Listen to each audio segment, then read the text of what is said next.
નમસ્કાર ખેડૂત મિત્રો, ફાર્મિંગ સ્ટાર યુટ્યુબ ચેનલમાં હું નિલેશ મુળિયા આપ સર્વે ખેડૂત મિત્રોનું હાર્દિક સ્વાગત કરું છું. ખેડૂત મિત્રો, શ્રેષ્ઠ ગુણવત્તા એ જ અમારી ઓળખ. આ ધ્યેય સાથે આપણે દર વખતે અવનવા ખેડૂતોની મુલાકાત લેતા હોઈએ છીએ અને ખેતીની અંદર કેમ ખેડૂતોને શ્રેષ્ઠ ગુણવત્તાવાળી વસ્તુ, શ્રેષ્ઠ ગુણવત્તાવાળી પ્રોડક્ટ મળે, ખેડૂતોનો ખર્ચો કેમ નીચો આવે, ખર્ચો કેમ ઘટે અને મહત્તમ ઉત્પાદન સુધી કઈ રીતે પહોંચાડી શકાય, એ જ આપણો હંમેશનો ધ્યેય રહ્યો છે. તો આપ સર્વે ખેડૂત મિત્રો જાણો છો કે ગુજરાતની અંદર મગફળીનો તો વાવેતર છે જ, પણ સાથે સાથે રોકડિયા પાકો, કપાસ, શાકભાજી આવા રોકડિયા પાકોનું પણ વાવેતર બહોળા પ્રમાણમાં થાય છે. આપ સૌ જાણો છો કે શાકભાજીનું જ્યારે વાવેતર કરતા ખેડૂત મિત્રોને મેઇન પ્રશ્ન આવતો હોય તો એ ફ્લાવરિંગનો છે કે કઈ રીતે ફ્લાવરિંગ ખરતું અટકે, કઈ રીતે ફૂલમાંથી ફળ ઝડપથી બંધાય અને વધારે ઉત્પાદન રોજ કઈ રીતે વધારે ઉતરે શાકભાજી, તો જ એમને મહત્તમ જે છે એ ભાવ મળી શકે અને સારું ઉત્પાદન લઈ શકે. તો આજે આપણે એવા જે ખેડૂતની મુલાકાત લેવાની છે જેમણે લગભગ 2 થી 2.5 વીઘાની અંદર શાકભાજીનું વાવેતર કરેલું છે. તો એની અંદર એમણે કેવી માવજત કરી છે, એમણે કેવો છંટકાવ કર્યા છે જેથી એમને ઓછા ખર્ચે વધારે ઉત્પાદન મળ્યું છે અને એનું રિઝલ્ટ એ નરી આંખે જોઈ શકાય એવું આપણે નજર સમક્ષ પણ જોઈ શકશું. તો સૌપ્રથમ આપણે પરિચય લઈ અને આગળ વધશું. દાદા, તમારું પૂરેપૂરું નામ?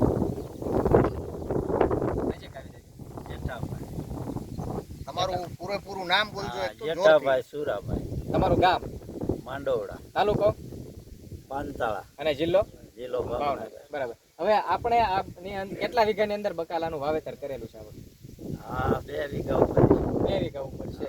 કેટલા સમય પહેલા આપણે રોપણી થઈ ગયેલી હતી? હા, 2-2.5 મહિના થઈ ગયા. 2-2.5 મહિનામાં વાવેતર થઈ ગયેલું છે. 2-2.5 મહિનાનું છે. હવે આની અંદર કયું બકાલું છે એ આપણે જણાવજો. પેલા કાકડી, થોડી કાકડી 2-3 વર્ષ. બરાબર. પછી કેહોડા છે, પછી ગલકા છે, પછી થોડાક તુરિયા હું આપણે દૂધી છે. ટૂંકમાં શાક બકાલું છે. બધું વેલાવાળું મોટા ભાગનું શાક બકાલું બધું છે. બરાબર. હવે આની અંદર દવા ખાતરમાં કેવા ઉપયોગ કરેલા છે? દવામાં તો શું છે આવું જો મને નામે નહીં.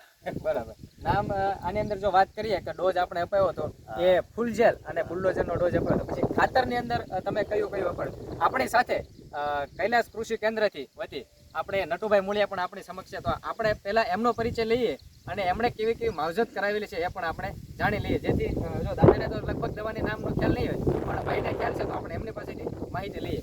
તમારું નામ? નટુભાઈ મુળિયા. તમારી પેઢીનું નામ? કૈલાસ કૃષિ કેન્દ્ર પાલીતાણા. બરાબર. તમારો મોબાઈલ નંબર? 9106569642. બરાબર. હવે તમે આ શાકભાજીની અંદર કેવી માવજત કરેલી છે એ જરાક જણાવજો. માવજતમાં તો પહેલા પાયો જ મજબૂત કરી દીધો. બરાબર. કઈ રીતે પાયામાં? દેશી ખાતર સાહ ભરીને આખા સાહ ભરી દીધા હતા દેશી ખાતરના. બરાબર. પછી જે કઈ ઓર્ગેનિક ખાતર હતું એ નાખી દીધું. પાળા સારા મલ્ચિંગ કરી લીધું. આખું બકાલું મલ્ચિંગ ઉપર. બરાબર. આની અંદર તમે ખાતરની અંદર ક્યાં ડોઝ આપેલા છે? ખાતરના તો ડોઝ ઓછા પ્રમાણમાં આપેલા છે. બેક્ટેરિયા અમુક ટકા ચડાવેલા છે. પછી 052 એ આમ તો પાયામાં 2-3 વાર નાખ્યું છે, ડીપમાં ચડાવ્યું. બરાબર. હવે દવાની અંદર આપણે જો છંટકાવની વાત કરીએ તો એમાં કેટલો છંટકાવ અત્યાર સુધી આવેલો છે? છંટકાવ 3 આવેલા છે. 3 આવેલા છે. ક્યાં આવેલા છે? સ્ટાર્ટિંગનો છંટકાવ વનામૃત ને વજાસ્ત્ર સાંટ્યું હતું. એ પછીનો બુલડોઝરના 2 છંટકાવ આવી ગયા છે. અને આને પહેલાનો છંટકાવ જે કર્યો એ આપણે ફૂલઝરનો કરેલો છે. ફૂલઝર, બુલડોઝર ને વજાસ્ત્ર. બરાબર. ફૂલઝર, બુલડોઝર ને વજાસ્ત્રનો છેલ્લો છંટકાવ કર્યો છે. હવે આની અંદર તમે ખેડૂત મિત્રો જોઈ શકો છો કે ફ્લાવરિંગ કેટલા પ્રમાણમાં આની અંદર આવેલું છે. આપ તમારી નજર સમક્ષ જોઈ શકો છો. ફૂલઝરનો છંટકાવ કર્યા પછી આની અંદર ફ્લાવરિંગની અવસ્થા તમે જુઓ છો કે લાગટ બગીચાની જેમ એકલું ફૂલ અંદર જોવા મળશે. ફૂલઝરનો અને એનો છંટકાવ કરવાને કેટલા દિવસ થયા છે? બરાબર. આની અંદર તમે જોવો છો વસ્તુ માલ લાઇટિંગ વાળો થાય છે. બરાબર. વસ્તુની ક્વોલિટી અને ગુણવત્તામાં તમને સુધારો જોવા મળ્યો છે. બરાબર. લીલું નો હવે આની અંદર તમે જ્યારે છંટકાવ કર્યો ને કેટલા દિવસ થયા છે? અત્યારમાં 7મું જમણ છે. 7 દિવસની અંદર તમને આ રિઝલ્ટ દેખાય. હવે તમે ઉત્પાદનની વાત કરીએ તો જેમાં તમે ઉત્પાદન લઈ લીધું તો એ કેટલું આવ્યું છે? પહેલા ઉત્પાદન જે છે એમાં 3 ક્યારા કાકડીના હતા, 3 હોય. બરાબર. એમાંથી કમ સે કમ 15,000ની કાકડી થઈ.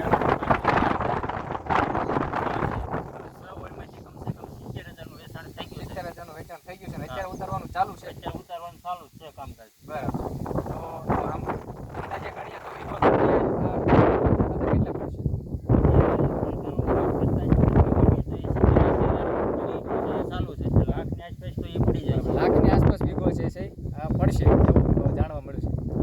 હવે આપણે પાછળ જોઈએ તો મગફળીનું વાવેતર કરવામાં આવ્યું છે.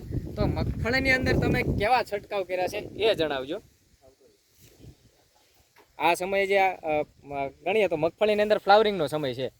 તો આની અંદર આપણે જોઈ શકો છો કે બે અલગ અલગ પાર્ટ પડી ગયા છે કે જેમાં છંટકાવ કરેલો છે કાંટો એની અંદર તમે ગ્રીનરી અને ફ્લાવરિંગ જોઈ શકો છો, અને જે બાજુ છંટકાવ નથી કર્યો એની તમે રોનક કંઈક અલગ છે એ પણ તમને નજર સમક્ષ જોવા મળશે. હરેશભાઈ, આપણે જે પીળી છે જેમાં છંટકાવ નથી કર્યો એ પણ બતાવજો. આ તમે જોઈ શકો છો ખેડૂત મિત્રો કે આની અંદર કોઈ છંટકાવ અત્યારે નથી થયો, આટલો વસ્તુ બાકી મૂકી દેવામાં આવ્યું હતું, અને આની અંદર જે છંટકાવ થઈ ગયો એની અંદરની તમે ગ્રીનરી જોઈ શકો છો. તો આની અંદર જણાવજો કે તમે શેનો છંટકાવ કર્યો હતો, કેવો ડોઝ આપેલો છે મગફળીની અંદર. મગફળીની અંદર આપણે કેવો ડોઝ આપેલો છે? મગફળીની અંદર જે ગલકાનો તુરિયામ જે દવા છાંટી એની એ છાંટતા હતા, બપોરે રોંઢો કરવા ખોટી ગયા, ત્યાં પછી વરસાદ આવી ગયો એટલે એક પગ બાકી રહી ગયો, એટલે એ નોખો તફાવત જ છે. બરાબર, એટલે વરસાદના હિસાબે એક પંપ છાંટવા બાકી રહી ગયો, એને રોનક એ પીળી છે, મતલબ એની અંદર ગ્રીનરી આવી નથી, અને જેની અંદર છંટકાવ થઈ ગયો છે એકદમ ગ્રીન છે. તો આની તમે બુલડોઝર અને ફૂલ જેલ આ બંનેનું રિઝલ્ટ તમારે ખેડૂત મિત્રો નજર સમક્ષ જોવા મળે છે. હવે આપણે વાત કરીએ તો આપણે સાહેબ પાસેથી પણ આ પ્રોડક્ટની વધારે એક માહિતી લેવાનો આપણે પ્રયત્ન કરીશું. સાહેબ, તમારું શું કહેવું છે? નમસ્કાર ખેડૂત મિત્રો. ખરેખર મને એક વાતનો આનંદ થાય છે કે ખેડૂત મિત્રો જે વસ્તુ વાપરે છે, અમે જેની ભલામણ કરીએ છીએ ને જે ખેડૂત મિત્રો વાપરે છે એમનું ખરેખર એમને વળતર મળી રહે છે. એ દ્રષ્ટાંત આપણે અત્યારે આ વાડીની અંદર દેખાઈ રહ્યો છે. એમાં ખાસ આપણે જોઈ શકીએ છીએ કે વેલાવાળા જે શાકભાજીનું વાવેતર કરવામાં આવ્યું છે એમાં બુલડોઝર અને ફૂલ જેલ જે રીતે વાપરવામાં આવ્યું છે, વાપર્યા પછી એનું શું રિઝલ્ટ છે એ આપણે નરી આંખે જોઈ શકીએ છીએ. એ રીતનું રિઝલ્ટ છે. બીજું, નટુભાઈએ કીધું કે ભાઈ આમાં આપણે સ્પ્રે કરતાં વરસાદ આવ્યો એટલે બાકી રહી ગયું, તો એ વસ્તુ પણ આપણી નજરની સામે દેખાઈ રહી છે કે ભાઈ જેમાં સ્પ્રે નથી થયો એ અત્યારે પીળી છે, એનું ગ્રોથ જે છે એ પણ ઓછો છે, ફૂલની સંખ્યા ઓછી છે, બરાબર. જ્યારે આ મગફળી જોવામાં આવે જેમાં સ્પ્રે લાગી ગયેલો છે તો એની અંદર આપણે જોઈ શકીએ છીએ કે ગ્રીનરી આવી ગઈ છે, ફૂલની સંખ્યા પણ વધારે દેખાય છે, અને એમાં હુયા બેસવાની સંખ્યા પણ દેખાઈ રહી છે. બરાબર. હા, જો અંદર આ સોયાની સંખ્યા પણ અલગ જ છે પહેલા જેમાં છંટકાવ નથી થયો એને કરતા. ખેડૂત મિત્રોનું હું એક જ વસ્તુ કહેવા માંગીશ કે પહેલાં તો તમારે નક્કી કરવાનું છે. બજારની અંદર ઘણી બધી કંપનીઓ છે, ઘણી બધી દવા છે, પણ તમને તમારા પૈસાનું વળતર કઈ પ્રોડક્ટ આપે છે એ તમારે મહત્ત્વનું છે. બરાબર. આ ફૂલજેલ જે પ્રોડક્ટ છે એનો 25 રૂપિયાનો પંપ પડે છે, પણ 25 રૂપિયાની સામે તમને એનું વળતર વધારે મળી રહે છે. અને અમે કંપનીમાંથી એટલો દાવો કરીએ છીએ કે બુલડોઝર અને ફૂલજેલ આ બે વસ્તુ સાથે મેળવી અને જો કોઈ પણ પાકની અંદર 3 સ્પ્રે કરવામાં આવે તો 1 મણથી લઈને 3 મણ સુધીની ઉત્પાદન વધારાની જવાબદારી કંપનીની રહે છે. બરાબર. અને એક વાતનો મને ખરેખર આનંદ થાય છે સાહેબ કે ખેડૂત મિત્રોએ બહોળા પ્રમાણની અંદર જે બુલડોઝરને અહીંયાથી આવકાર્યું છે, એવી જ આશા હું આપ સર્વે ખેડૂત મિત્રો પાસેથી રાખું છું કે અન્નાઈ કંપનીની જે પ્રોડક્ટ છે, અન્નાઈ કંપની વર્ષો જૂની છે, સતત અને સતત ખેડૂતો માટે પ્રયત્નશીલ છે, અને આગળ આપણે ફૂલજેલ અને વિયાગ્રો ગોલ્ડ આ બે પ્રોડક્ટ જે માર્કેટની અંદર લોન્ચ કરી છે એ જેટલા ખેડૂત લોકોએ વાપરેલી છે એમના તો અમે અભિપ્રાય લેતા જ રહીએ છીએ, પણ સાથે સાથે જેમણે નથી વાપરી એમને હું કહેવા માગીશ કે એકવાર તમે ફક્ત અખતરો કરીને જુઓ, અને જો રિઝલ્ટ ન મળે તો તોડેલું ડબલું પાછું આપી દેવાની, પૈસા પાછા લઈ લેવાની જવાબદારી.